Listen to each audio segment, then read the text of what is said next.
Bem-vindos a mais um episódio do Palavra de Honra. Eu sou o teu amigo Gonçalves da Cunha e hoje vamos falar sobre Platão. E naturalmente que eu tenho também que preludiar com a enorme dificuldade que é falar sobre Platão num episódio com esta tentativa pálida de sintetizar, de certa forma, tudo aquilo que caracteriza a obra platónica, ou pelo menos a propriedade intelectual de Platão. Até porque muitos consideram que ele foi a figura central da Grécia Antiga, ou pelo menos da história do grego antigo e da própria filosofia ocidental. Portanto, naturalmente que é muito complicado de sintetizar e de apresentar assim uma versão sucinta de tudo aquilo que Platão falou, até porque ele escreveu 27 tratados, por assim dizer, 27 tratados filosóficos, que são praticamente livros, na verdade, e são os alicerces da filosofia natural, ou seja, do naturalismo, da ciência e da filosofia ocidental como um todo. Aliás, aquilo que ilustra muito bem a preponderância que esta personalidade teve na história, no desenvolvimento intelectual do Ocidente, fica devidamente encapsulada naquela seguinte, na afirmação do Alfred North Whitehead, assim é que era, porque ele era um filósofo e matemático, onde ele diz mesmo que a caracterização geral, e aqui estou a citar, mais segura da tradição filosófica europeia é que ela consiste em somente numa série de notas de rodapé sobre Platão. Isto até soa melhor em inglês, que é na língua oriunda em que foi feita esta citação, onde ele diz a footnotes of Plato, basicamente. Ou seja, que toda a história da filosofia ocidental consistia basicamente nisto, em uma série de footnotes relativamente à obra dele. Portanto, é bastante complicado, mas eu também serviu-me também para refletir um pouco naquilo que eventualmente eu já evidenciei que o objetivo deste podcast, pelo menos nesta segunda temporada, é precisamente acrescentar valor com este tipo de abordagem temática dentro da filosofia e que talvez possa eventualmente abrir um precedente para nós abordarmos e para nos aprofundarmos sobre outras áreas distintas, mas pelo menos para já acho que a filosofia consegue ser bastante abrangente em tudo, porque vai sempre buscar um bocadinho à política, à economia, tudo um pouco, por assim dizer.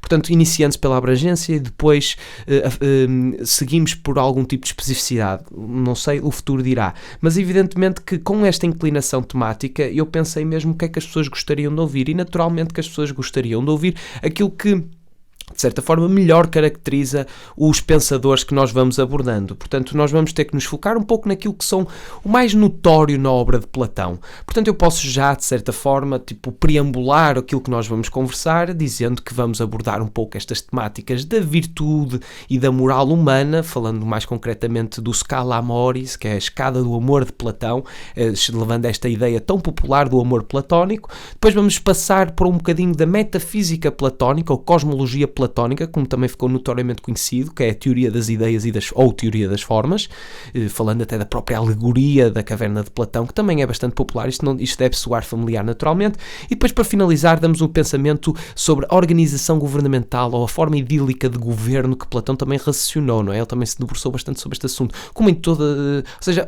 foi bastante polivalente na sua curiosidade, a verdade é essa, e isto acaba por caracterizar de certa forma a antiga Grécia, naturalmente, um pensador teria que se recriar em diferentes vertentes, naturalmente, mas obviamente que nós já verificámos que existe um momento precedente e um momento posterior a Sócrates, não é? A tal ideia que ainda serve hoje como caracterização cronológica e categorização da filosofia do Ocidente, naturalmente os pré-socráticos e os pós-socráticos, e Platão é um pós-socrático. Nós sabemos disso até porque vimos que no episódio anterior, quando abordámos Sócrates, Platão era um discípulo de Sócrates e aqui podemos até iniciar de certa forma esta conversa sobre Platão, porque isto foi algo verdadeiramente transformador na vida de Platão, o próprio facto de ele ter visto Sócrates morrer, não é?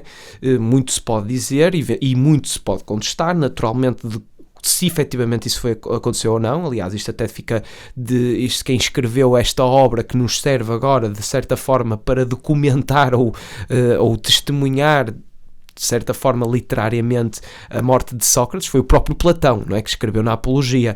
Portanto, sabemos perfeitamente que ele esteve lá, que assistiu a esta morte, e temos que compreender que, muito consequentemente e naturalmente, ficou zangado com Atenas e com a insuficiência da democracia, ou pelo menos a incapacidade democrática, por causa desta espécie de caça às bruxas depois das guerras do Peloponeso, e naturalmente que esta espécie de cobardia democrática indignou tremendamente Platão. E com isto Platão viaja, uma espécie de uma imigração forçada, onde ele forçosamente quis conhecer um pouco mais do mundo, quis, lá está, expandir os seus horizontes. Naturalmente que isto deverá estar nas motivações dele, evidentemente. Obviamente que isto tem aqui esta carga subjetiva ou interpretativa da minha parte, que estou a tentar, prever mais ou menos ou antecipar eventuais emoções que ele possa ter sentido antes de tomar esta ação, não é? Porque também temos que temperar minimamente esta narrativa, não é? Temos que dar assim algum tipo de motivações às nossas personagens. Eu imagino que o facto de ter visto o seu grande mentor e o homem mais sábio que ele considerava viver na Terra, como ele próprio tinha sido determinado pelo oráculo, ser morto assim pela vontade do povo, naturalmente que deve ter-se constituído uma grande afronta para ele e uma indignação tremenda. Então, depois de 399 a.C., né, Platão foi para Megara com alguns dos socráticos, ou seja, outros discípulos dele, e ficaram hóspedes de Euclides. E isto, de certa forma, inicia uma espécie de uma travessia, uma jornada, uma espécie de peregrinação heroica, vamos chamar-lhe assim, usando um pouco esta terminologia cinematográfica, onde ele foi a vários sítios e foi falar até com os pitagóricos, em Itália, fez várias viagens à Sicília, e até se fala sobre a possibilidade dele ter ido ao Egito. Se bem que isto é um bocado controverso, porque quem fundamentou isto foi o Diógenes Laércio, que era um historiador da altura, e muitas fontes, sei lá, académicos ou pedagogos que eventualmente se debruçam sobre a fiabilidade deste tipo de documentos contestam um pouco se ele efetivamente esteve no Egito ou não. Agora, o que é certo que ele estava numa vontade insaciante de acrescentar conhecimento àquele que tinha, isso podemos presumir que sim, porque ele efetivamente andou assim numa peregrinação bastante morosa. E depois da sua primeira viagem à Sicília, isto agora recuamos um bocadinho de 388 antes de Cristo, aos 40 anos, Platão, né, naturalmente e muito inevitavelmente decepcionado com o luxo e os costumes da corte de Dionísio I de Siracusa, ele é de lá expulso, né, de Siracusa, e compra um ginásio perto de Colona, ou seja, Colona a nordeste de Atenas. Eu curiosamente estive lá quando fui visitar, agora recentemente, quer dizer, já foi há alguns anos, mas eu estive ali na zona do Peloponeso, na Grécia, até aluguei um carrito, estive lá a viajar e tinha muita curiosidade de ver Olímpia, de ver Esparta, e recomendo vivamente este tipo de viagem. Nem os gregos fazem isto, que é uma coisa absolutamente surreal. Os gregos modernos, a contemporaneidade está tão desligada deste passado tão embelezado que é a cultura dos antigos gregos. Quer dizer, eu tenho uma amiga minha que é grega e eu falei-lhe sobre esta viagem e ela própria foi a primeira a admitir que nem sequer é tema, nem sequer é tipo uma viagem considerada pelas mais recentes gerações, que é esta de pegar um carrinho e andar ali pela zona do Peloponeso. E depois do Peloponeso também fui a Atenas, naturalmente, e até constituiu, se calhar, a parte mais anticlimática que eu eventualmente tive, que foi ver a Acrópole e isso tudo, mas estive lá mais relativamente perto no nordeste de Atenas, que foi onde Platão fundou a sua academia, ou seja, ele comprou um ginásio e daqui é que vem o próprio termo de académico e academia. Foi graças a Platão, porque ele efetivamente teve este investimento, fez este empreendimento de ter ali nas vizinhanças de um bosque de oliveiras em homenagem ao herói Academo. Pronto, isto ainda dá mais fundamentação à própria palavra da academia, mas a verdade é que ele gerou esta academia. E os membros da academia não eram estudantes no sentido moderno da palavra, não é? Daquilo que nós conhecemos. Pois aos jovens juntavam-se também anciões, ou seja, era bastante abrangente no que toca a faixas etárias e todos tinham que contribuir não só para o financiamento das despesas, mas também tinham que ter uma espécie de valores que transcendiam um pouco a concepção comunitária. Estes valores tinham que ter uma verdadeira paixão pelo saber e o valor ético-político no sentido polis, ou seja, deles amarem a sabedoria na sua plenitude e na própria designação terminológica do amor pela filosofia. Nós sabemos que o amor pelo conhecimento, que é esta a natureza intrínseca e terminológica da palavra filosofia, amor pela sabedoria, e era efetivamente isto que o Platão impunha a todos os seus académicos, não é? A todos os jovens e anciões e todos aqueles que eventualmente quisessem participar nesta enorme vida comunitária de amor embriagado pela sabedoria, teriam que respeitar quase na plenitude esta definição. Até porque ele não gostava, ele não concordava propriamente com, aliás, com uma espécie de um caráter e de uma natureza inclusiva que a própria palavra amar a sabedoria acabava por deixar implícito, que era, por exemplo, ele contestava um bocado aquelas pessoas, não é, que simplesmente gostavam de saber uma coisa, um facto, uma curiosidade ou algo minimamente notável ou notório por dia. Vamos ilustrar com um exemplo, por exemplo, aquela pessoa que vê, por exemplo, um facto, olha, sabias que, não é, este nível de conhecimento, ou pelo menos uma versão quase corriqueira do que é verdadeira cultura geral, não é? As pessoas que memorizam estes factos para depois os utilizarem de uma forma narcísica e envaidecida, não é? Por exemplo, uma pessoa, não é? Toda a gente conhece isto, não é? Aquela pessoa que lê pela primeira vez que o corpo é 80% de água e ele anda ali a passear à volta das pessoas. Sabias que o corpo é 80% água? Pois, não sabias? E gaba-se disto quase como se estivesse assenhorado desta sabedoria, não é? Isto é naturalmente que o Platão não gostava deste tipo de pessoas, porque isto não revela um verdadeiro amor pelo conhecimento, isto revela simplesmente uma utilização do conhecimento para um engrandecimento individual, ou seja, não era precisamente isto que ele gostava. E Platão, não é? Além de formar filósofos, queria bastante continuar o legado de Sócrates, a personalidade que era o mentor dele, e a personalidade que ele considerava efetivamente a pessoa mais sábia que tinha conhecido. Então Sócrates acaba mesmo por ser uma figura central na obra platónica. E digo isto porque Platão era um grande escritor. Aliás, ele é por muitos considerado um dos maiores escritores, se não mesmo o maior escritor da Grécia Antiga. Há mesmo historiadores que consideram até superior a Homero. Isto é dizer algo, não é? Homero, que é das epopeias clássicas que inspiraram praticamente todas as grandes obras literárias do início e da cultura ocidental. Eu lembro-me logo dos Lusíadas, que é claramente uma inspirado nesta categorização literária. Mas só o próprio facto, e eu recomendo mesmo este aqui, se calhar até mais do que vivamente, porque até acho que este advérbio de modo carece um bocadinho na forma como eu tento sublinhar a preponderância que tem, ou pelo menos a relevância que poderá acrescentar ler as obras de Platão. Não é preciso lê-las a todas, eu também não as li a todas, obviamente, mas, por exemplo, o Banquete, a Apologia, a República, o Sofista, são obras que realmente... Quer dizer, mesmo as traduções modernas conseguem ter esta capacidade de nos prender e de nos fazer ancorar à leitura. Até porque está feito de uma forma bastante divertida, porque está feito de uma forma de diálogo.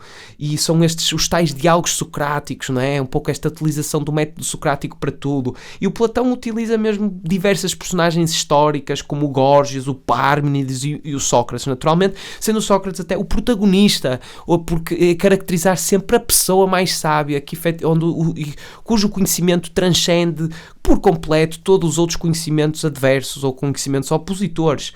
E isto, e ainda para mais, o que era mais curioso na obra do Platão, isto também falando com alguma caracterização moderna, que isto era uma espécie, para ele naturalmente, isto era uma espécie de crossover, fanfiction crossover, por assim dizer. O crossover é quando, por exemplo, os Simpsons aparecem no Family Guy e o Family Guy aparece nos Simpsons, qualquer coisa deste género, não é? E isto é um crossover, fanfiction. Só que mais do que o Platão era quase tipo sei lá, os gajos do Senhor dos Anéis aparecerem no universo do Harry Potter para jogarem Quidditch.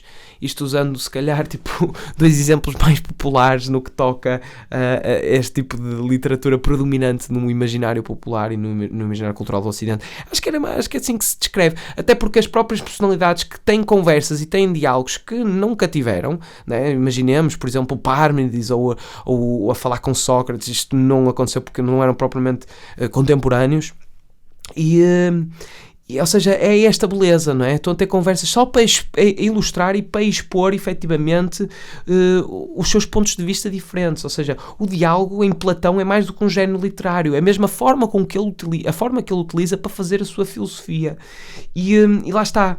Os diálogos demonstram que eles podem ser agrupados em 3 categorias definidas como obras do período inicial, médio e tardio. Ou seja, há uma certa cronologia e um desenvolvimento no próprio pensamento de Platão que fica muito ilustrado pelos desenvolvimentos ou a evolução da personalidade de Sócrates ou do protagonista Sócrates, porque nós no momento inicial vemos um Sócrates na aplicação hiperbolizada do seu método socrático para contestar questões éticas e morais, e depois vemos o Sócrates a evoluir para a metafísica e posteriormente para o que é então uma boa forma de governo. Ou seja, a forma como Sócrates evolui e revela-nos a nós a forma como o pensamento de Platão também está ele a evoluir respectivamente.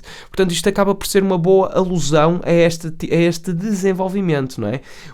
E obviamente que o Sócrates não iria ficar ofendido, seguramente. Se ele era tão categórico na sua afirmação e tão assertivo com a sua presunção de ignorância, onde ele dizia só sei que nada sei, naturalmente que não se iria sentir ofendido ou vexado por estar a ser utilizado como figura central na obra literária do seu discípulo Platão. Isto é evidente.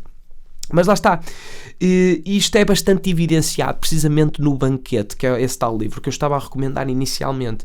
O Banquete, ou também conhecido como Simpósio, não é? É um diálogo verdadeiramente fundamental na obra de Platão, que traz como tema principal o amor e a amizade, mas principalmente o amor, não é? Sendo a amizade uma espécie de uma luz decomposta, não é? Tipo, uma parte da luz decomposta do que é esta grande energia considerada amor.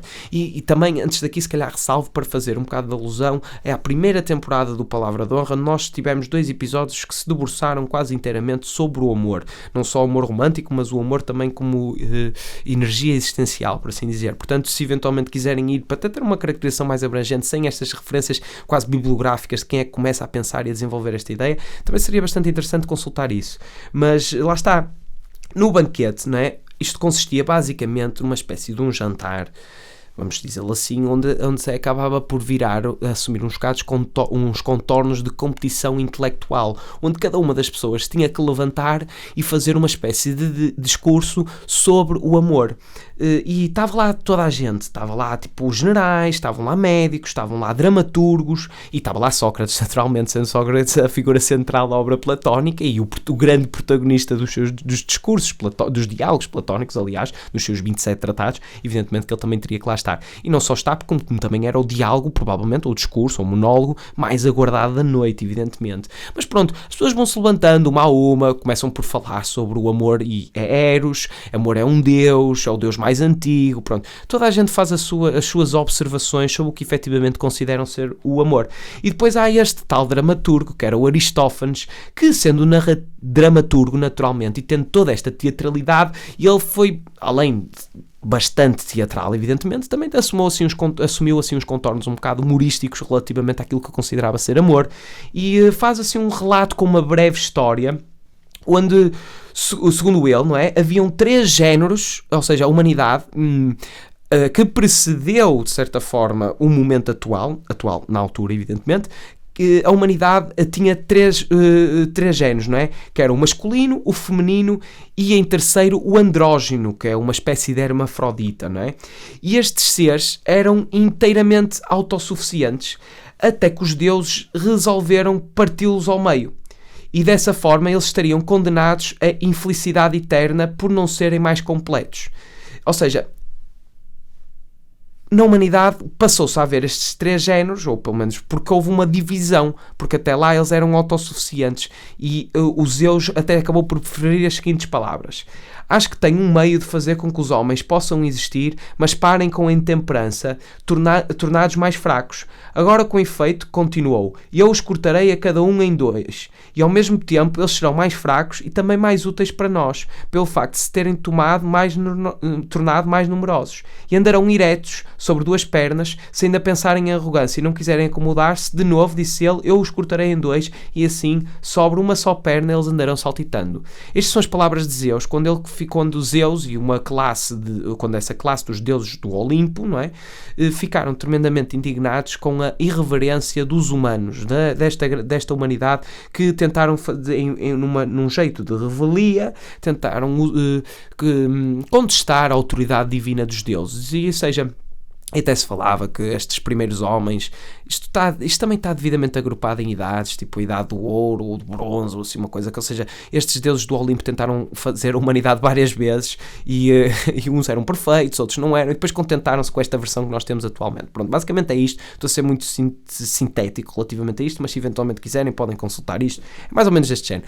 E até se falava que os primeiros seres humanos tinham 4 braços e não sei o que é, mas basicamente é esta ideia, porque Deus não queria acabar com os humanos, também pelas ofrendas que iria eventualmente receber e os sacrifícios que iriam ser feitos em nome dos deuses, não é? E ele e dos seus irmãos, naturalmente, ele arranjou esta maneira, ok, vou dividir estes seres humanos em várias categorias, não é? Eu vou dividi-lo em 3, não é? A tal masculino, feminino e andrógeno, e assim também recebemos mais ofrendas e pronto, eles ficam divididos.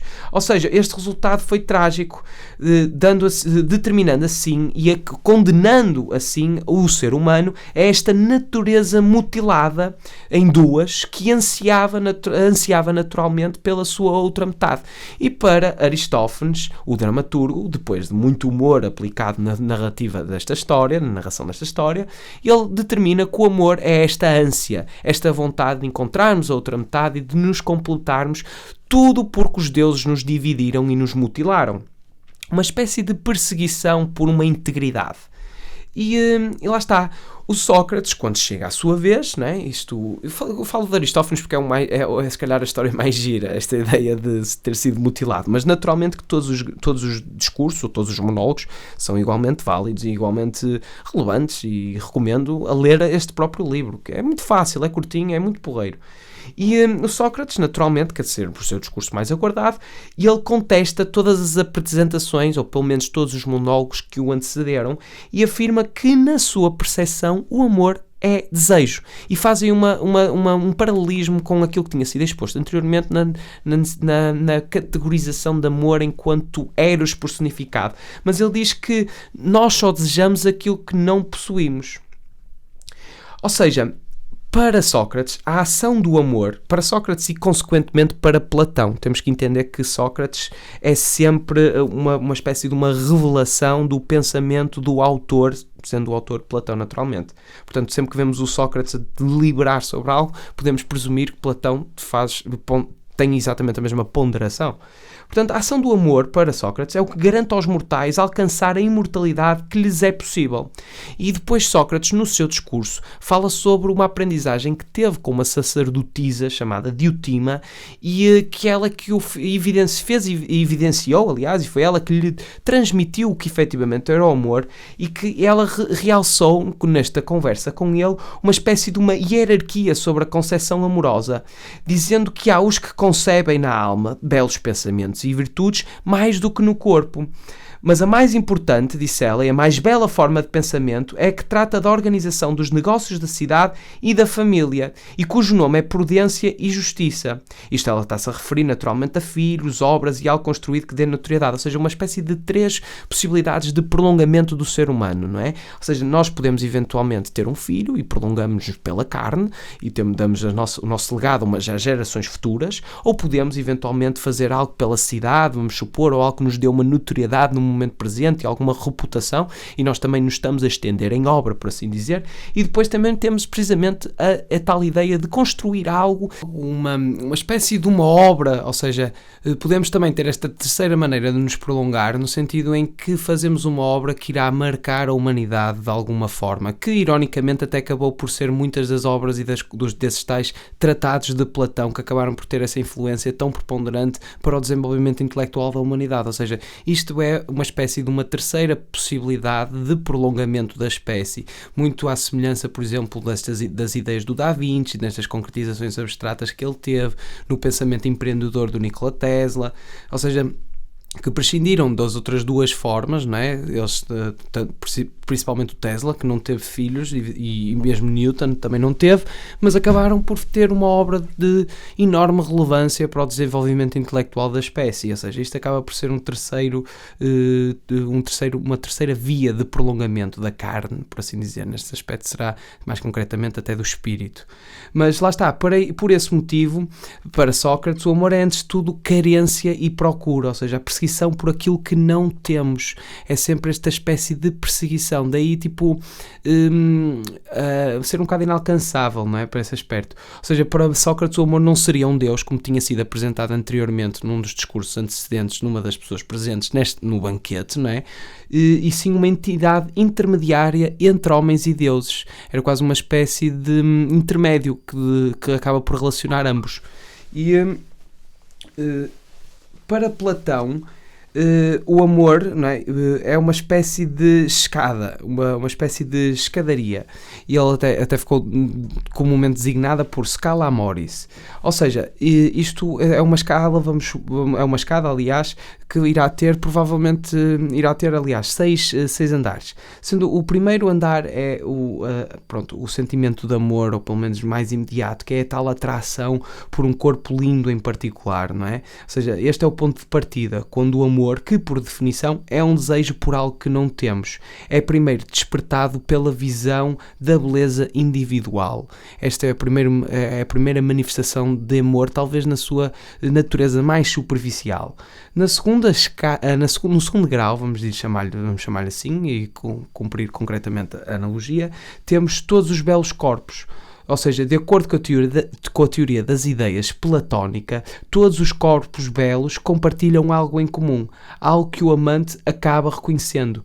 Quando ele reconhece isso, ele vai além de uma paixão por qualquer corpo em particular, ou seja, ele já consegue entender a beleza numa espécie de sensibilidade que transcende essa da superficialidade de um corpo atraente. Para ele, os corpos já vão ser quase universalmente belos só por existirem, quase, por assim dizer. E depois ele passa do domínio físico para o domínio etéreo, ou seja, no terceiro degrau ele acaba por aquilo que se inicia como belas almas. Ou seja, em seguida, o amante percebe que a beleza espiritual e moral é muito mais importante que a beleza física. Então ele desejará agora o tipo de interação com figuras nobres que o ajudarão a se tornar uma pessoa melhor. Ou seja, neste terceiro momento de realização, compreende-se que a panóplia de combinações possíveis que a alma eventualmente poderá engendrar superioriza-se drasticamente das eventuais combinações possíveis de um rosto, vamos dizer-lhe assim, e é significativamente mais louvável uma nobreza espiritual e uma alma bem tratada do que provavelmente um corpo também bem tratado. Ou seja, isto é uma definição um bocado transcendente do belo naquilo que é um pouco mais terreno, e isto é apenas o terceiro degrau, porque no quarto degrau ele já começa a reconhecer a beleza mesmo num cariz institucional, ou seja, o quarto caracteriza-se mesmo por belas leis e instituições, ou seja, estes são criados por pessoas boas, lindas almas, e são as condições que promovem a beleza moral. É quando existe um investimento quase social de efetivamente rodear as pessoas de beleza para poder efetivamente inspirar e motivar as pessoas a praticar o bem. É outro tipo de amor, é um amor comunitário, é um amor já com uma vertente social bastante grande. Um pouco, por exemplo, como quando os Medici, né, que poderiam eventualmente também ter bastantes defeitos, isso é evidente, mas como mecenas e patronos das artes, não é, que eles fizeram questão de construir uma Florença bonita, que inspirasse os seus cidadãos a realmente promoverem o bem. E as obras de arte renascentistas naquela altura, além das analogias católicas, evidentemente, também têm muito este intervencionismo para realmente poder despoltar qualquer tipo de questão filosófica ou de assuntos teológicos que eventualmente possam ter relevância para o ser pensante, que eventualmente irá ser forçosamente irá conviver com essa beleza, não é? E essa beleza irá inspirá-lo a fazer algo mais. E depois no quinto degrau temos a beleza do conhecimento, ou seja, o amante, isto partindo do pressuposto que o amante está a fazer esta jornada quase neste Scala Amoris, e está no quinto degrau agora, em que ele compreende e depreende que o amante volta a sua atenção para todos os tipos de conhecimento, mas particularmente no final para a compreensão filosófica, a tal ideia do amor da sabedoria, mas é um amor pela sabedoria que não conhece uma propriedade, ou seja, ele não é um amor por apropriação ou por vaidade ou por qualquer outro desse sentimento egóico que eventualmente se pode nutrir com o conhecimento. É mesmo amor pela sabedoria pura, só por acrescentar conhecimento, por realmente verificar e aumentar o perímetro da sua ignorância, por assim dizer. E depois, finalmente, no sexto e último degrau, conceptualizado por Platão, segundo a própria personagem Sócrates em si, é a tal ideia platónica no sentido da beleza em si. Isto é, a ideia de beleza, o amor pela beleza por si própria, ou seja, intrinsecamente. Ou seja, isto é descrito como uma beleza eterna que não vem nem vai, à qual não floresce nem se desvanece. Isto é a citação que acaba por ajudar a descrever este tipo de contemplação, ou pelo menos este tipo de desenvolvimento máximo que eventualmente a pessoa que está a tentar depreender o que é amor poderá chegar. É o epítome, por assim dizer. É a própria essência da beleza, subsistindo em si mesma e por si mesma numa unidade eterna. Ou seja, o amante que subiu a escada apreende a ideia da beleza numa espécie de visão ou revelação, não através de palavras ou da maneira como outros tipos de conhecimento mais comuns são conhecidos. Ou seja, é uma apreciação quase inteiramente sensorial no aspecto de admirar a beleza por si só. E é neste momento em que a Diotima, que era a tal sacerdotisa que no momento antes teria falado com Sócrates e explicado um pouco estas matérias de amor, diz mesmo ao Sócrates que se algum dia ele atingisse este último degrau, ou seja, o degrau mais alto da escada, este sexto de contemplar a beleza em si, e contemplasse a ideia de beleza, nunca mais seria seduzido pelas atrações físicas de jovens belos. Nada poderia tornar a vida mais valiosa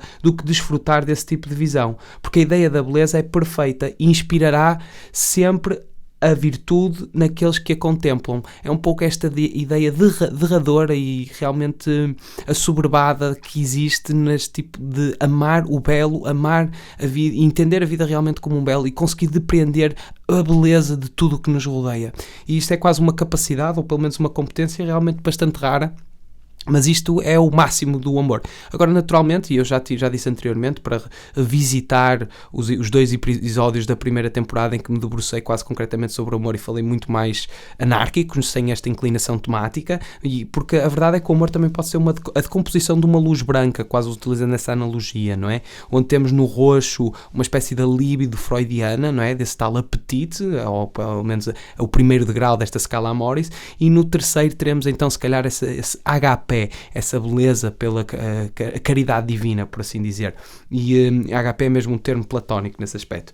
Ou seja, esta é a verdadeira ideia do amor platónico, é a ideia de realmente amar a pessoa sem nos queremos assenhorar dela. Não é necessariamente pessoa, é de amar o belo em si, e tudo por estarmos tão inspirados pelo belo contemplado, toda a nossa motivação irá ser empregue para o caminho virtuoso e não para o caminho vicioso, não é? Ou seja, foi uma exploração temática sobre o amor que nós nos deparamos aqui nesta obra do Banquete, né? Também conhecida como Simpósio, mas lá está, a progressão, pelo menos da personagem Sócrates na perspectiva platónica, ou na utilização platónica, neste género literário tão sui generis que o acaba por caracterizar, acabou por ir modificando-se ao longo da cronologia da sua obra, e Platão começou a tentar realmente interessar-se por questões de metafísica, ou seja, as mesmas questões que alertavam e preocupavam, e onde os pré-socráticos investiam a maior parte das suas obras, respectivamente, não é? Daí serem até considerados os pré-socráticos.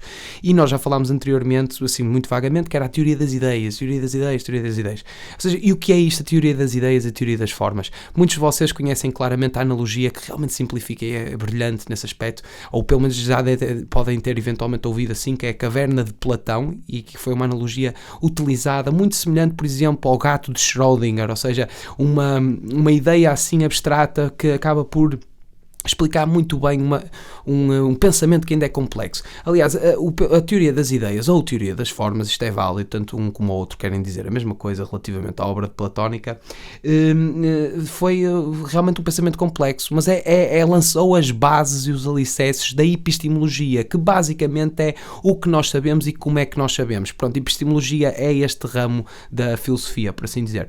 E teve em constante adaptação, ou seja, o próprio Platão foi bastante maleável com esta ideia dele ou com esta teoria das formas que ele ia desenvolvendo. Portanto, mas foi bastante importante, até porque muitos historiadores e eventuais intelectuais, podemos pôr aqui umas aspas, mas pronto, chega precisamente para caracterizar quem é que eventualmente se vai debruçar sobre estes assuntos para tentar fundamentar minimamente as coisas, afirmam mesmo que ele acaba por ser um pouco um pai do racionalismo. E foi precisamente nesse exercício que ele teve de compreender em questões metafísicas, mais concretamente ontológicas, que nós também já falámos para trás, que é uma das disciplinas da metafísica, que responde a estas questões derradeiras, não é? O que é o ser humano, o que é a vida, por assim dizer, e epistemológicas, que é o que é que nós sabemos e como é que nós sabemos. Ou seja, ele acabou por utilizar o princípio socrático, ou o método socrático, do seu mestre Sócrates, nestas grandes questões da metafísica. Mas aqui, obviamente, que temos logo um problema, que é, estamos a usar o método socrático para fazer um in reductio, não é? Estamos a reduzir constantemente os nossos preconceitos e as nossas certezas relativamente às definições que aplicamos, mas se estamos a utilizar o método socrático, o objetivo é tentar chegar a uma definição que eventualmente possamos utilizar e considerá-la como perfeita ou a mais adequada possível, minimamente irrefutável. E isto obviamente que é um grande problema, porque como é que nós sabemos que as definições são perfeitas, não é? Ou seja, isto foi o principal impasse epistemológico que ele teve aqui. Portanto, ele também teve que encontrar, e nós vamos já ver ao longo desta ideia da teoria das formas, que efetivamente está bastante interessante, mas também tem aqui alguns pontos um bocado esticados, assim, a nível conceptual, não é? Não aqui um esforço um bocado grande. Mas, por exemplo, começando, não é? O Platão concebia a realidade de uma maneira dualista. Ou seja, a dicotomia que ele concebia é que ele acreditava que havia algo mais do que uma realidade material. Ou seja, além do mundo que observamos através dos nossos 5 sentidos, não é? Há um mundo constituído de coisas não observáveis. Por exemplo, há pessoas que acreditam que além de um corpo possuímos uma alma. O corpo é material, já a alma não. Ou seja, isto é tal concepção dualista do ser humano. A ideia de corpo e alma. Então Platão tinha essa convicção de que existiria esta dualidade do material e do imaterial, não é? Então o Platão acreditava que o ser humano é constituído de corpo e alma e que o mundo é constituído em 2 realidades. Ou seja, a realidade dos objetos particulares, certo? E as ideias, ou seja, a realidade dos objetos e a realidade das ideias. Ou seja, e ele acabou por categorizar estas realidades distintas do mundo, das ideias e mundo sensível. Ou seja, estas 2 realidades são estes 2 diferentes mundos, o mundo sensível e o mundo das ideias. O mundo das ideias é naturalmente composto por ideias, não é? E o segundo, porque conhecemos os objetos particulares através da sensação, daí isso é chamado mundo sensível. Ou seja, conhecemos esses objetos através da visão, paladar, olfato, audição ou tato. Este mundo sensível é o tal mundo se calhar mais observável e que a realidade mais apreciável que nós temos, que nós damos por assegurada, provavelmente. E já começa aqui um pouco esta tendência ilusória, não é? Ou seja, esses objetos de sensação são materiais, mutáveis e imperfeitos. Tudo aquilo que observamos é composto de matéria que faz parte do mundo físico. Por essa razão, não é? Está sujeita à tal mudança, à constante mudança. Isto quase que nos faz lembrar um pouco a ideia do Heráclito, que não te podias banhar no mesmo rio 2 vezes, não é? No sentido em que o Heráclito parece estar a falar dos mundos objetos, não é? E o Pármenides, não é? Se bem se recordam de que é o seu opositor intelectual, por assim dizer, em que ele diz que nada verdadeiramente se altera e é intemporal, pronto, também acaba por ser quase o mundo sensível, o mundo das ideias, que parece que os dois estão a falar da mesma coisa, não é? Mas, por exemplo, e isto é o exemplo que o Platão acabou por dar, foi pegar nos cães e nos círculos, por assim dizer. Cão sendo para o objeto e círculo no objeto na possibilidade de ideia, não é? No exemplo, do mundo das ideias. Mas, por exemplo, com o tempo, o cão vai envelhecendo e eventualmente vai deixar de existir, não é? A matéria que antes o constituía, os átomos, as moléculas todas que o constituía, vai eventualmente fazer parte de outro corpo na natureza, não é? Nesta tal ideia de Lavoisier, que na natureza nada se perde nem nada se cria, tudo se transforma. O cão eventualmente vai virar enxofre, como todos nós. Pronto, e vai passar essa transformação.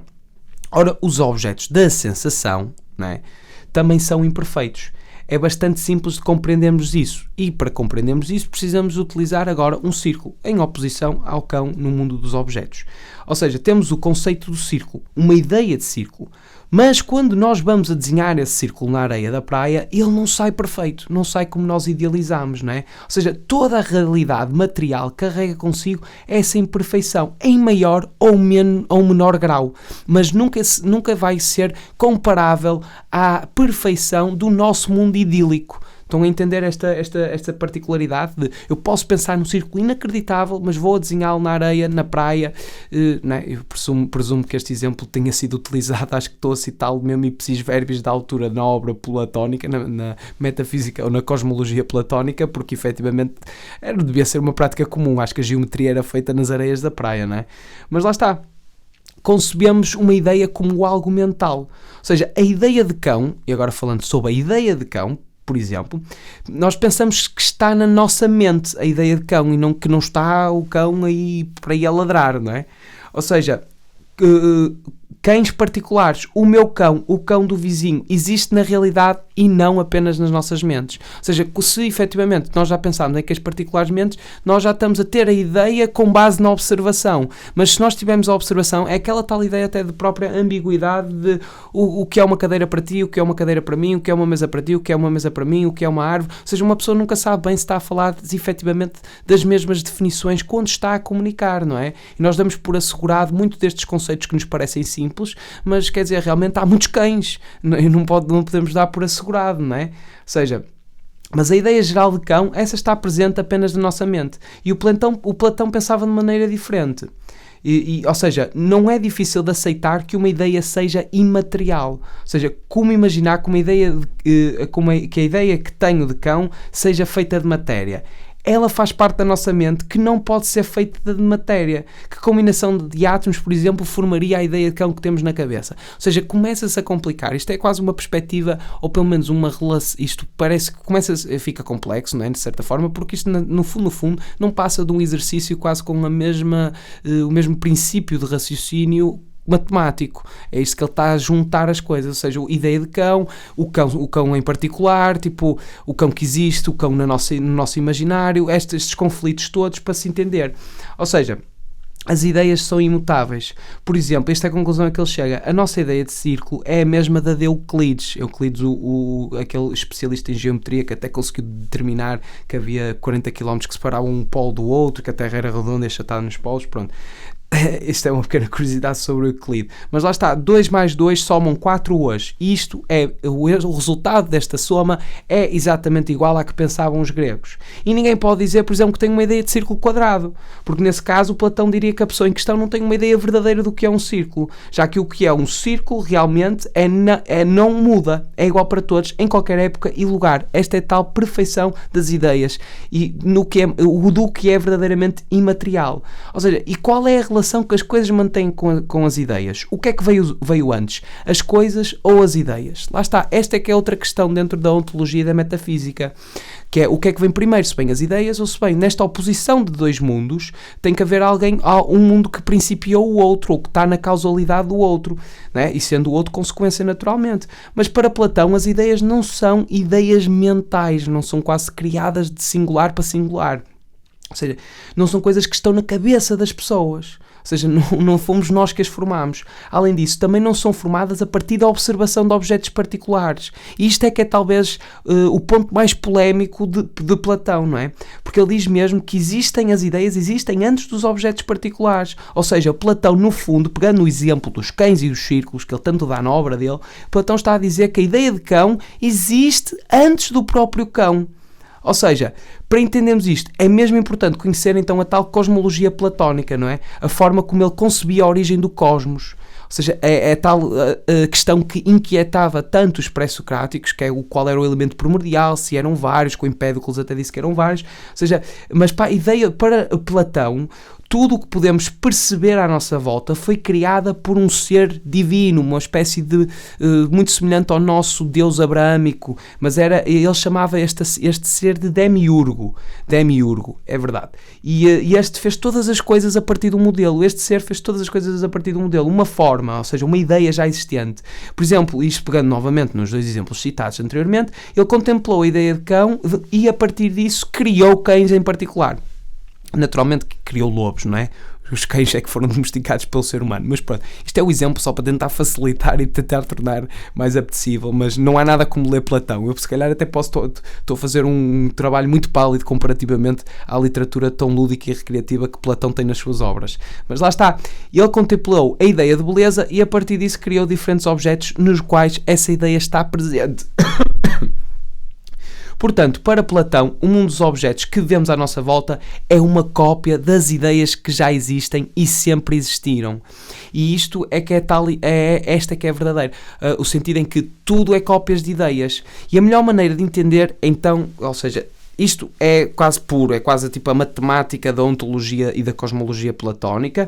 Se eventualmente existem dúvidas aqui e é compreensível que elas possam existir, isto fica devidamente alumiado com o melhor exemplo que ele deu e eu convido vivamente a vocês depois irem consultar esta alegoria.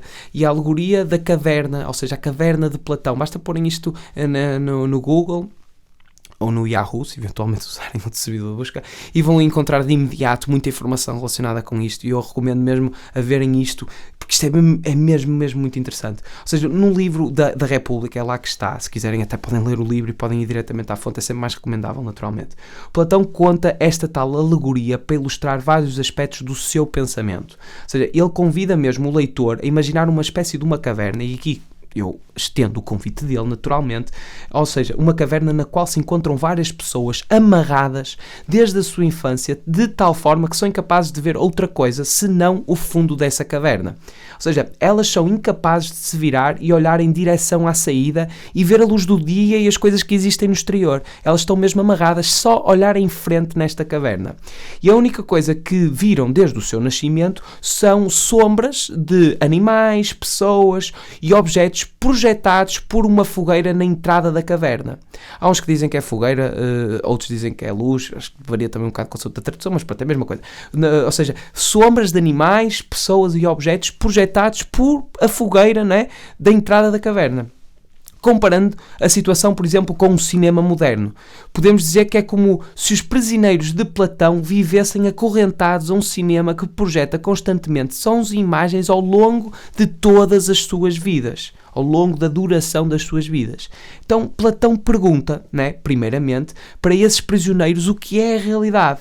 Como eles jamais viram outra coisa, assumem que a realidade são aquelas sombras projetadas no fundo da caverna e conversam sobre essas sombras como se elas fossem seres reais, não é? Têm todas as historinhas a justificar essas sombras. Ou seja, têm quase uma religião para essas sombras. Estão a entender a preponderância deste ponto? Não tendo outra fonte de informação, não têm como saber que essas sombras são apenas cópias imperfeitas da realidade. Estão a entender? É esta tal ideia da cópia das ideias.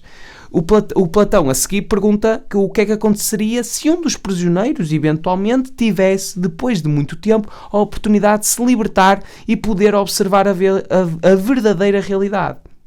Ou seja, se ele tivesse a oportunidade de se conseguir desacorrentar e ir ao encontro de uma realidade, uma coisa superior e desconfiava de que aquelas sombras não eram suficientes. Pronto, vocês podem eventualmente imaginar quais seriam as motivações que estavam por trás deste ato subversivo, mas pronto, ele ocorre. E segundo Platão, de início, essa pessoa nem sequer seria capaz de enxergar devidamente, já que a luz do exterior da caverna ofuscaria imediatamente a sua visão, não é? Se ele está habituado a ter esta escuridão toda com uma pequena quantidade ínfima de luz, de repente ver assim a luz toda, não é? Obviamente que ele não vai conseguir ver em condições. Porém, na medida em que se acostumasse, não é? Perceberia que o que viu até então eram apenas sombras da realidade. E essa pessoa perceberia também que até então havia vivido num mundo ilusório e apenas agora descobriu o que é real. Ou seja, estão a ver o choque que é, foda-se, vivo todo numa ilusão. E isto é mesmo, é dramático, porque isso vai-vos acontecer ao longo das vossas vidas sempre. Vocês mesmo agora que estão a ouvir isto, e eu que estou a ouvir isto também, padeço da mesma patologia inevitavelmente. Agora tenho sempre alguns instrumentos de liberdade que às vezes consigo recorrer para me libertar dessas ilusões, mas tu estás numa ilusão, amigo. Tu pensas que não, provavelmente porque já te acomodaste a ela, mas estás claramente numa ilusão. E tipo, o teu objetivo é sair dessa para ir para outra, infelizmente, mas tal como a escala Amoris tens que ascender, e a ilusão aumentas o tal perímetro da tua ignorância. Ou seja, a alegoria criada por Platão tem mesmo... aliás, depois eu tenho um momento mais dramático, é um momento climático, não é, da alegoria, que é a pergunta final, não é? O que é que iria acontecer quando este homem, não é, eventualmente retornasse à caverna e contasse aos seus antigos companheiros o que o descobriu, não é? Se eles iriam acreditar nele, ou se iriam julgá-lo um louco e o iriam matar. Ou seja, o Platão acreditava que a segunda opção era mais provável que a primeira, ou seja, no sentido em que ele efetivamente iria morrer ao tentar convencer as pessoas de outro tipo de realidade, não é? E as pessoas que viveram toda uma vida vendo sombras iriam-se recusar a pensar na possibilidade de que tudo isso era irreal e até mesmo iriam-se recusar a sair da caverna de forma a consultar por eles próprios esta realidade verdadeira. E isto é o que acontece ainda hoje na nossa sociedade, não é? Nós estamos claramente numa caverna de Platão e é por isso que é tão preponderante e ainda é tão válida esta alegoria. Consegue explicar tantas coisas e evidentemente que isto foi logo apropriado devidamente pelo cristianismo, pegou na alegoria quase como se a luz fosse Cristo, não é? Que as pessoas não querem ver. Ou seja, obviamente que isto serviu serviu de analogia para muita propriedade intelectual, evidentemente, e a verdade é que ainda hoje se mantém super atualizada, não é? E precisamente porque a alegoria criada por Platão tem realmente vários pares de opostos, não é? E cada um desses pares está associado a certos aspectos da sua teoria. Ou seja, imaginem mesmo que tipo duas pessoas, agora na analogia um bocado mais barata, não tão rebuscada quanto esta, porque esta realmente está bastante bonita, não é? E elegante, mas imaginem tipo duas pessoas a ver futebol, uma delas jogou futebol profissional, teve uma carreira toda, esteve lá dentro, até tirou o curso a seguir, e outra pessoa está a ver futebol pela primeira vez. É evidente que a outra pessoa tem acesso a outro tipo de realidade na observação daquele fenómeno que a primeira não tem. Ele está mesmo dentro das coisas, é esta a particularidade, e isto é assim para todas as coisas. Para todas as coisas. Nós somos ignorantes em tudo, mas há pessoas que têm estas especificidades que realmente conseguem ver um pouco mais e têm que ser um bocado condescendentes para com quem não consegue depreender tanto. Mas acontece isto, ou seja, para tudo. Agora imaginem essas mesmas duas pessoas em todas as diferentes atividades em que o ser humano se eventualmente estendeu, não só em matérias humanas, mas também em matérias de natureza. Isto é válido para tudo, não é? E isto é tal ideia da cópia das ideias. E um dos símbolos presentes na alegoria da caverna é realmente o par de sombras, não é? Os objetos reais, a qual o aspecto da teoria das ideias esses elementos estão associados. Pronto, vocês perguntam-se eventualmente. E é evidente que as sombras, não é, estão relacionadas com as ideias dos objetos particulares. Ou seja, quando o Platão fala das sombras da caverna, quer com isso simbolizar os objetos particulares que conhecemos através dos sentidos. Platão pensava isso porque, assim como as coisas que vemos no mundo são uma cópia imperfeita das ideias, as sombras são como uma cópia dos objetos que estão fora da caverna. Ou seja, vocês nem sequer estão a ver os objetos, estão a ver sombras. É esta tal ideia, estão a ver as sombras dos objetos. Ou seja, para Platão, as pessoas que se que se limitam, não é apenas a conhecer os objetos particulares e ignoram completamente as ideias, são como os prisioneiros que ignoram completamente o que é a realidade e se limitam a conhecer as sombras. Ou seja, eles até se limitam de conhecer o que os sentidos dizem ser real. São incapazes de usar a razão para ir além disso, não é? Por outro lado, alguns indivíduos querem conhecer o que é real e querem ir além das sombras, que é o mundo sensível. E esses indivíduos são, tal como o prisioneiro que é libertado, no exemplo que nós vimos, aliás, no exemplo da alegoria, capazes de contemplar a verdadeira realidade, ou seja, o mundo das ideias, que depois pode eventualmente encaixar conceitualmente com a ideia de amor na beleza e na scala amoris para chegar ao sexto grau. Ou seja, segundo Platão, essas pessoas são os filósofos que usam a razão, a dialética, para conhecer a realidade tal como ela é. Mas como é que podemos saber qual é a ideia perfeita das coisas? Platão diz que nós já temos conhecimento inato e isto ficou chamado de inatismo platónico. Porque a dúvida manteria-se na mesma, não é? Ou seja, mesmo, e isto foi uma das críticas até dadas na altura que levou para esta justificação. Ou seja, vocês estão a ver como é um bocado... não sei, há coisas aqui que são elegantes, são bonitas de se pensar, que podem ter alguma particularidade até nos dias de hoje. Naturalmente que a alegoria da caverna nos serve para exemplificar muitas vezes a natureza ilusória, excessiva, que ainda cobre muitas pessoas e o imaginário coletivo de muitas sociedades, naturalmente, mas a verdade é que, por exemplo, quem é que fez as ideias? Foi um demiurgo, um ser que fez as ideias e depois é que vieram os objetos e tal. E como é que nós eventualmente podemos chegar às ideias que o demiurgo desenvolveu? Porque tens conhecimento inato dentro de ti. Isto foi outra justificação que eu também não... Enfim, incomoda-me naturalmente e provavelmente a ti também, mas isto ficou até bem ilustrado, não é? O inatismo platónico no Escravo de Menon, que é uma personagem fictícia no diálogo de Sócrates, em que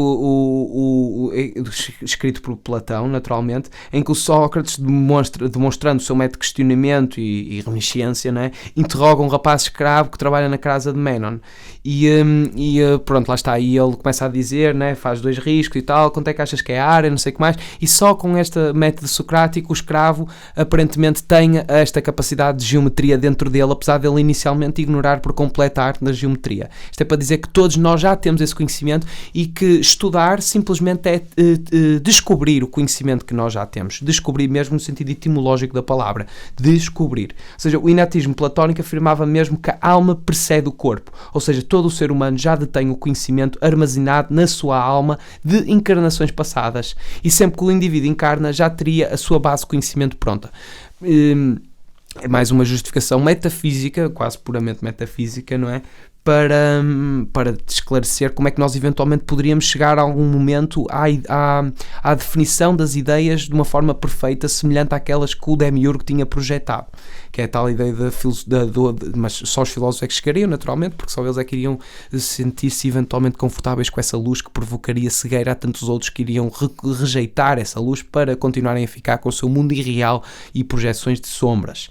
Espero que tenha ficado claro isto e se eventualmente não ficou, mas acho que este aqui sinto que tive algum sucesso, acho que sinto que foi minimamente eficiente a descrever, que isto obviamente que é bastante complexo, mas recomendo vivamente a lerem este livro. Este realmente vale mesmo muito a pena, até o regozijo que vão retirar desta leitura, naturalmente. E como eu estava a dizer inicialmente, isto até retomando um pouco aquilo que nós estamos a falar, a teoria das formas foi realmente submetida a imensas alterações e adaptações e foi mesmo um momento revolucionário na epistemologia, não é? Que é essa tal ideia do que é que sabemos e como é que sabemos. E lá está, ele é que iniciou esse tal terreno abstrato ou território abstrato para o racionalismo. E depois, de forma a concluir, também Platão, na sua, se calhar, terceira parte, também se focou um pouco na ideia do governo. Isto também é bastante vindicativo da obra de Platão e as pessoas provavelmente fazem muita alusão a isso, dos reis filósofos, desta ideia toda, que depois acabou mesmo por ocorrer com Marco Aurélio, que acabou por ser um rei filósofo, não é? À semelhança do que Platão tinha idealizado. E é outra leitura que recomendo vivamente, que são as Meditações de Marco Aurélio, que é mesmo tipo o homem que é tipo o maior imperador que descreve numa espécie de natureza confessional para si próprio, tipo conselhos estoicos, mas também já iremos falar de estoicismo e vamos falar seguramente sobre Marco Aurélio também. Mas lá está. Platão também se focou na forma ideal do governo e através da sua personagem emblemática, naturalmente, que é Sócrates, em que ele afirma que as sociedades têm uma estrutura de classe tripartidária, não é tripartida, não é tripartidária, é tripartida, e correspondem à estrutura que é esta tal estrutura da alma, que é o apetite, o espírito e a razão. Estas são as três componentes que estruturam devidamente a alma. Ou seja, basicamente o que Platão tentou fazer foi uma conceptualização coletiva daquilo que, em paralelo à conceptualização singular. Ou seja, se um ser humano individual tem uma alma e a alma divide-se nestas três componentes, também uma sociedade, não é, coletivamente, irá ter que corresponder ou colmatar estas três partes estruturantes da sua alma coletiva. Então, naturalmente, que ele dividiu a sociedade em produtores, não é, que são os tais trabalhadores, os artesãos, carpinteiros, encanadores, pedreiros, comerciantes, fazendeiros, etc. Né? Isto corresponde tudo ao apetite da alma. Porquê? Porque eles vão produzir a necessidade voraz que nós temos de nos alimentar, de todas essas questões da qualidade de vida que nos são intrinsecamente, biologicamente exigidas, né? Naturalmente. E depois temos os guardiães, ou protetores ou guerreiros, né? Que são aqueles que são aventureiros, fortes, corajosos, ou seja, a polícia, as forças armadas, que são encarregados de proteger, né? Isto corresponde à parte espiritual da alma. E as secções é uma força coerciva, por assim dizer, mas uma força coerciva para o bem, para não... Para o bem, para o terceiro, não é? Para a terceira parte, que são os governantes ou os reis filósofos, que são então esses que são inteligentes, racionais, autocontrolados, apaixonados pela sabedoria, esta é uma condição essencial, e adequados para tomar decisões em bem da comunidade. E isto corresponde à parte racional ou à razão da alma, não é? Naturalmente. E são muito poucos. Isto é quase um pouco esta ideia de... Não sei se vocês já viram o filme dos 300, não é? Há um momento em que o Leonidas, não é? Dá aquele discurso. O Leonidas realmente tem tiradas incríveis na história, não é? Tipo, basta pensar naquela de os persas vão descobrir o sol de setas quando vocês o tentarem atacar, e acho que o Leonidas diz, então olha, lutamos à sombra. Ele tem frases assim inacreditáveis. Mas o Leonidas tem esse tal discurso no filme do 300, no filme do Zack Snyder, que até é um filme porreiro, assim, um estilo muito próprio. Eu lembro até tive uma vez uma discussão com um amigo meu a dizer que o filme não prestava porque não retratava com fidelidade, mas pronto, só mais tarde é que vinha a apreciar que aquilo, pronto, é um estilo característico. Mas o Leonidas tem esse discurso com alguém que se está a tentar juntar ao exército dele para combater os persas e vê, tu estás aqui com 300 gajos, meu, tipo, eu tenho muitos mais. E o Leonidas faz questão de fazer essas perguntas e vira-se para um e diz, olha, qual é a tua profissão? E ele, olha, sou artesão. E depois vira-se para o outro, olha, e qual é a tua profissão? Sou carpinteiro. E qual é a tua? Sou pedreiro. Ou seja, o Leonidas faz as perguntas a elementos do exército que se queria juntar e depois vira-se para os seus e diz, o que é que vocês são? Espartanos, o que é que vocês são? E eles todos em uníssono, não é? Gritam guerreiros. Ou seja, eles estão claramente a cumprir-se na sua especificidade. E é um pouco esta ideia da utopia platónica. Cada uma das pessoas numa sociedade bem governada irá ter um ofício correspondente àquilo que elas efetivamente querem fazer e vão-se cumprir dessa forma. Esta ideia de que cada um irá estar a atender devidamente à sua especificidade, ao que a sua alma lhe diz e a alma determina. Ou seja, a utopia platónica da República é igualitária para Sócrates, ou seja, deve haver igualdade absoluta entre homens e mulheres e ambos devem ter a mesma educação e as mesmas oportunidades de chegar a ser guardiães ou mesmo governantes. Guardiães e governantes não devem constituir família, também é preciso dizer isto, ou manter propriedade privada, é o tal sacrifício comunitário que eles eventualmente teriam, só os produtores é que teriam possibilidade disso, ambos permitidos somente aos produtores, só os produtores é que podiam constituir família, podiam ter propriedade privada, porque efetivamente eles estão a comatar a parte do apetite da alma, eles é que estão realmente a dar as condições e a infraestrutura necessárias para a sociedade sobreviver, evidentemente, e é natural que para ser guardião e para ser governante, as possibilidades são mais escassas porque naturalmente elas já têm que estar devidamente adestradas, todos os eventuais tentações mais terrenas, para que formas impuras, calhar, que eventualmente possam corromper a alma. Portanto, tem obviamente essas dificuldades todas, não é? Ou seja, e de acordo com esse modelo, os princípios da democracia ateniente, como existiam nos seus dias atualmente, não é, são rejeitados, porque apenas alguns são adequados para governar. Em vez da retórica e persuasão, Sócrates diz que a razão e a sabedoria devem governar. E eles ficam mesmo a dizer, eu passo a citar, até que os filósofos sejam reis, ou até que os reis e príncipes deste mundo tenham o espírito e o poder da filosofia, e até que a grandeza política e a sabedoria se encontrem, e até que a natureza dos plebeus que perseguem uma até à exclusão da outra seja forçada a se retirar, as cidades nunca se livrarão dos seus males. Não, nem a raça humana, segundo creio. Isto foi a citação também bastante emblemática do pensamento de Sócrates, personificada aqui por Platão, não é? Ou seja, a personagem Sócrates na obra platónica. Ou seja, até que isto aconteça, até que esta versão utópica no governamentação aconteça, Sócrates diz que a humanidade terá de se contentar com uma sombra da justiça, que é caracterizada por uma mentira nobre, da noble lie, que ainda é muito utilizada esta concepção platónica, que é toda a nossa moralidade está presa por uma mentira, que é ou seja, onde a mentira pode ser boa, que é tal mentira nobre, que diz que aqueles que o governam merecem fazê-lo e que aqueles que são governados também o merecem. É uma mentira que segura os alicerces da sociedade. É a mentira a nobre mentira, a nobreza de mentir. Porquê? Porque nós vivemos numa sombra pálida da melhor forma de governamentação, que era esta. Ou seja, os estudos de Platão indicam que para ele só existiam 3 formas de governo, e estas 3 tipologias, únicas e unicamente possíveis, não é, de governar em sociedade, seriam a democracia, democracia, não é, pelo povo, que é o que nós temos de certa forma, a aristocracia e a monarquia. E a democracia na altura, obviamente, que era muito diferente da democracia de agora, mas não vale a pena estar a dizer isso, não é? E estas formas de governo são classificadas por Platão como formas puras. E como tudo tem 2 lados, essas formas puras possuem, naturalmente, versões impuras. Ou seja, formas verdadeiramente danosas para governamentar. Ou seja, quando não são bem exercidas, as formas puras degeneram. E a democracia degenera numa anarquia, a monarquia transforma-se numa tirania e a aristocracia transforma-se em oligarquia. Quando essas degenerações acontecem, significa que o governante não está mais a governar para os seus governados e está mais interessado e apenas interessado nos seus próprios interesses.